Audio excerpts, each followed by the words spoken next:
প্রাণীর বিভিন্নতা ও শ্রেণীবিন্যাস নিয়ে আজকের আলোচনায় সবাইকে স্বাগতম।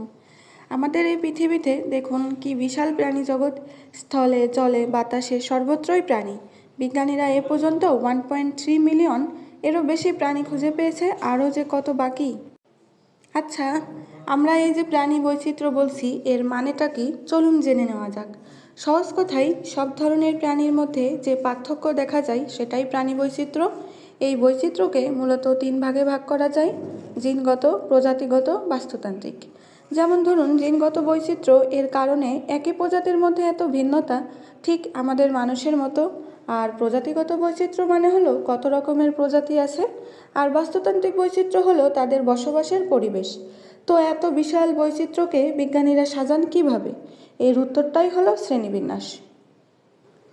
এটা আসলে একটা সিস্টেম যেখানে মিল অমিলের ভিত্তিতে প্রাণীদের বিভিন্ন গ্রুপে ভাগ করা হয়। এই ভাগের ভিত্তি হলো প্রাণীর দেহের গঠন, প্রতিসাম্য আর ভিতরের নানা বৈশিষ্ট্য। এখন ধরুন প্রতিসাম্য কী? একটি প্রাণীর দেহকে কোনো অক্ষ বা তল বরাবর সমান অংশে ভাগ করার ব্যবস্থাই হলো প্রতিসাম্য। কিছু প্রাণী অপ্রতিসাম্য, কিছু আছে অরীয় প্রতিসাম্য, আবার কিছু মানুষসহ অনেকেই দ্বিপার্শ্বীয় প্রতিসাম্য। আর এই আধুনিক শ্রেণীবিন্যাসের জনক হলেন বিজ্ঞানী ক্যারোলাস লিনিয়াস। তিনি রাজ্য থেকে প্রজাতি পর্যন্ত এই 7টি প্রধান ধাপ বা স্তর তৈরি করেন। এই শ্রেণীবিন্যাসের প্রত্যেকটা ধাপ বা গ্রুপকেই বলে ট্যাক্সন।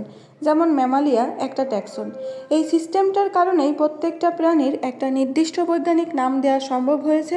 এই নাম দেওয়ার পদ্ধতিকে বলা হয় দ্বিপদ নামকরণ। এখানে দুটো পদ থাকে, গণ আর প্রজাতি। যেমন আমাদের দোয়েল পাখির কথাই ধরুন, এর বৈজ্ঞানিক নাম হলো কপসাইকাস সাউলারিস। তাহলে বুঝতেই পারছেন শ্রেণীবিন্যাস কিভাবে এই বিশাল বৈচিত্র্যকে একটা সহজ কাঠামোতে পরিণত করে।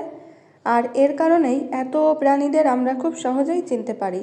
প্রাণী জগতের এই আলোচনায় সাথে থাকার জন্য সবাইকে ধন্যবাদ।